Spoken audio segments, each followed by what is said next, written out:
warahmatullahi wabarakatuh. Perkenalkan, saya Sophie Subhaniati Gustini, guru bahasa Sunda dari SMP Negeri 1 Pangandaran.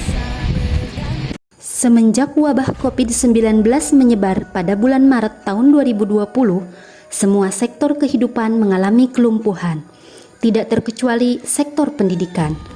Pada masa awal pandemi, peserta didik dan guru harus melaksanakan pembelajaran jarak jauh hingga batas waktu yang tidak ditentukan. Selama pembelajaran PJJ, saya melakukan berbagai strategi dan media pembelajaran yang saya gunakan supaya peserta didik tidak merasa bosan belajar di rumah.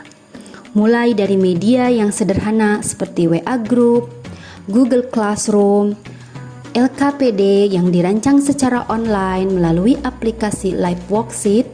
Ada juga materi pembelajaran yang saya unggah melalui channel YouTube.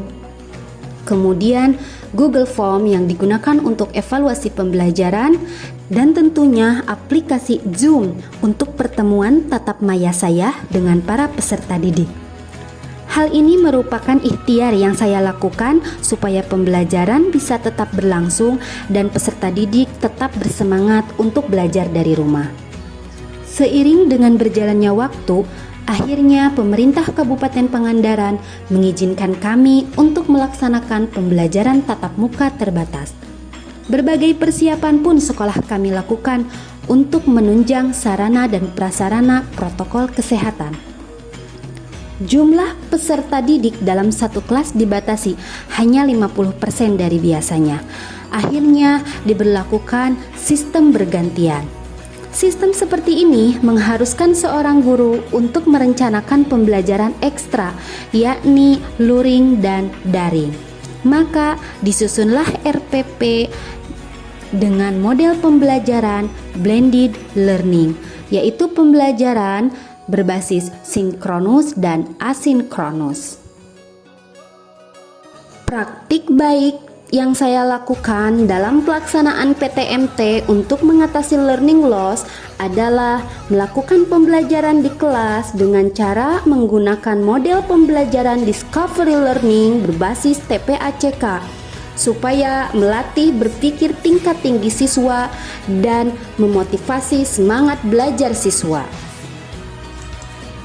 Penggunaan aplikasi Word Cloud Mentimeter dalam mengkategorikan tata krama bahasa Sunda dapat melatih keterampilan siswa dalam etika berbahasa.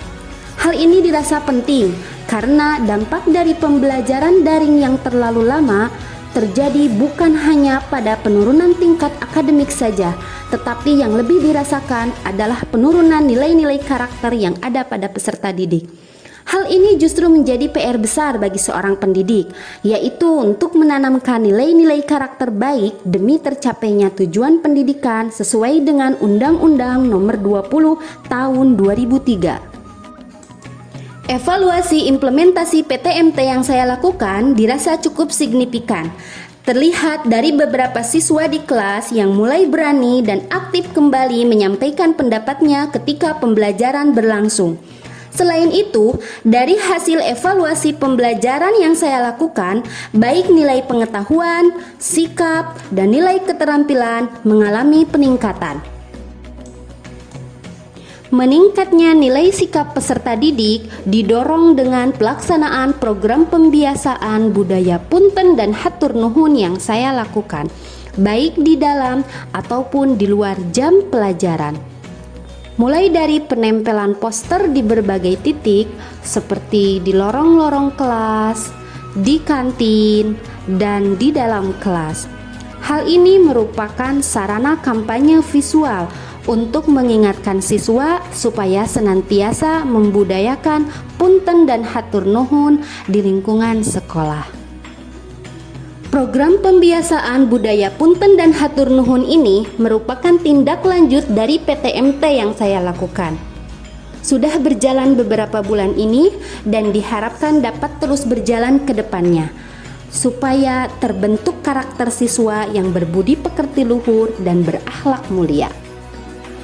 Saya dan Soherman, Kepala SMP Negeri 1 Pangandaran. Di Pangandaran sudah diperlakukan beberapa kegiatan yang sudah dilakukan oleh kami dan oleh guru-guru kami, diantaranya adalah dilakukan oleh Ibu Sophie, mengangkat satu gerakan yang sangat mendasar, yaitu menjadikan adanya budaya punten dan hatur nuhun itu dijadikan sebuah kegiatan dan pelaksanaan yang setiap hari dilakukan oleh anak, sehingga budaya punten dan hatur nuhun merupakan sebuah karakter yang akan mengangkat martabat siswa. Itu dilakukan sudah berjalan sudah lama, bahkan ketika PTMT sekarang ini dilakukan kembali, sehingga warga SMP ini merasakan dan memunculkan kembali rasa betul-betul sopan santun itu muncul kembali. Mudah-mudahan ini jadi peletak dasar tata krama yang ada di SMP 1 Pangandaran. Saya Kurniawan, Ketua OSIS SMP Negeri 1 Pangandaran. Dengan adanya program tindak lanjut PTMT pada pelajaran Bahasa Sunda, materi tata krama bahasa, menjadikan adanya pembiasaan budaya punten dan hatur nuhun di sekolah ini. Banyak muatan pendidikan karakter di dalamnya, seperti nilai kesopanan, nilai tata krama, dan etika dalam berbahasa, sehingga meningkatkan karakteristik rekan-rekan siswa SMP Negeri 1 Pangandaran dan terciptanya lingkungan sekolah yang kondusif. Hal ini mendorong terwujudnya visi dan misi sekolah, yaitu memiliki sumber daya manusia yang berbudi pekerti luhur dan bermartabat. Demikian praktik baik yang telah saya lakukan dalam pelaksanaan PTMT. Semoga dapat menginspirasi semuanya. Wassalamualaikum warahmatullahi wabarakatuh.